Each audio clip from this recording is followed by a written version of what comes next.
Hello, എല്ലാവർക്കും പുതിയൊരു വീഡിയോയിലോട്ട് സ്വാഗതം. അപ്പോൾ നമ്മളിപ്പോൾ കണ്ടിന്യൂസ് ആയിട്ട് മാംഗോ ട്രീയുടെ ടിപ്സ് ആൻഡ് ട്രിക്സാണ് നമ്മൾ വീഡിയോ ചെയ്യുന്നത്. അപ്പോൾ അതിൽ നമ്മൾ മാമ്പൂ ഉണ്ടാവാൻ വേണ്ടിയിട്ടുള്ള കാര്യങ്ങൾ, അതിൻ്റെ സീക്രട്സ്, അതുപോലുള്ള ടിപ്സ്, നമ്മൾ ശ്രദ്ധിക്കേണ്ട കാര്യങ്ങൾ, അതെല്ലാം നമ്മൾ പറഞ്ഞു.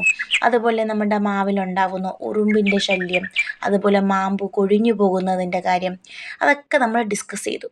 അപ്പം ഇനി നമ്മൾ ഡിസ്കസ് ചെയ്യാനുള്ളത് മെയിനായിട്ടുള്ള ഒരു സബ്ജക്റ്റാണ്. ഇത് എൻ്റെ മാവാണ്. ഇത് വളരെ ചെറിയൊരു മാവാണ്. ഇപ്പം ഈ മാവിൻ്റെ പ്രശ്നമെന്ന് പറയുന്നത് ഇവനാണ്.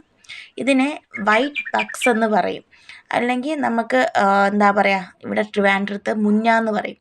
ഇത് കാണുമ്പോൾ നമ്മൾ വിചാരിക്കും എന്തോ ഒരു ഇൻസെക്റ്റ് ആണെന്ന് നമ്മൾ വിചാരിക്കും, എന്തിൻ്റെയോ മുട്ടയാണെന്നൊക്കെ നമ്മൾ കാണുമ്പോൾ നമ്മൾ വിചാരിക്കും. പക്ഷേ ഇത് ശരിക്കും ഇതൊരു ഫംഗൽ ആയതുകൊണ്ട് തന്നെ നമുക്കിത് ജൈവ കീടനാശിനി ഉപയോഗിച്ച് നമുക്ക് ഇതിനെ തുരത്താം. ഇതിനു വേണ്ടി ഞാനിവിടെ ഉപയോഗിച്ചത് ജൈവ കീടനാശിനി അല്ലെങ്കിൽ നീം പെസ്റ്റാണ്. അപ്പോൾ ഇത് വരുന്ന ഒരു 100 ml ബോട്ടിലാണ് ഇത് വരുന്നത്. ഇത് അധികം വിലയൊന്നുമില്ല, 150 രൂപയ്ക്ക് എനിക്കിവിടുത്തെ നഴ്സറിയിൽ നിന്ന് കിട്ടിയതാണ്. അപ്പോൾ ഇതെങ്ങനെ ഉപയോഗിക്കണമെന്ന് വെച്ചാൽ ഇതൊരു 100 ml ബോട്ടിലാണ്. അപ്പോൾ 1 ലിറ്റർ വെള്ളത്തിന് 50 ml ആണ് കണക്ക് വരുന്നത്.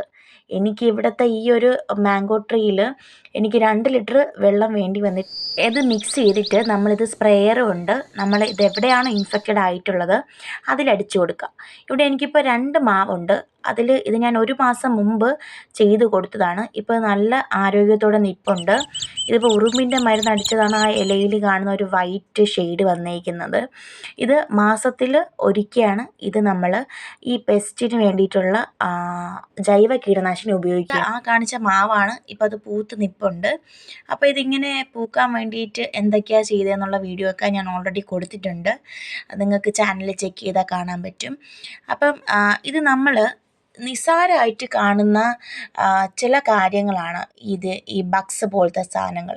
ഇപ്പം ഞാൻ മാവിൻ്റെ താഴെയാണ് കൂടുതലും ചെടികൾ വച്ചേക്കുന്നത്. ഇപ്പോൾ ഈ ബഗ്സ് ഇനി അതിലോട്ട് കയറുമെന്ന സ്ഥിതി ആയപ്പോഴാണ് ഞാൻ തന്നെ അത് ശ്രദ്ധിച്ചത്. അപ്പം നമ്മൾ ചെറുതെന്ന് വിചാരിച്ച് നമ്മൾ കാണാതെയും അല്ലെങ്കിൽ നമ്മൾ അതിനെക്കുറിച്ച് ചിന്തിക്കാതെയും പോകുന്ന കാര്യങ്ങൾ അത് വലിയ ഇമ്പാക്റ്റ് നമുക്ക് വലിയ രീതിയിലുണ്ടാക്കും. അതുകൊണ്ട് എല്ലാവരും ചെറിയ ചെറിയ കാര്യങ്ങൾ ഇഗ്നോർ ചെയ്യാതെ അത് നമ്മളെ കൊണ്ട് കഴിയുന്ന വിധത്തിൽ പരിഹരിക്കും. അപ്പോൾ എല്ലാവർക്കും ഈ ഒരു വീഡിയോ ഇഷ്ടമായെന്ന് വിശ്വസിക്കുന്നു. അപ്പം ഈ ഒരു ബഗ്സ് ഏതെങ്കിലും ചെടിയിലുണ്ടെങ്കിൽ ഏത് തരത്തിലുള്ള ചെടിയിലായാലും ഈ ഒരു മരുന്ന് ഉപയോഗിക്കാം.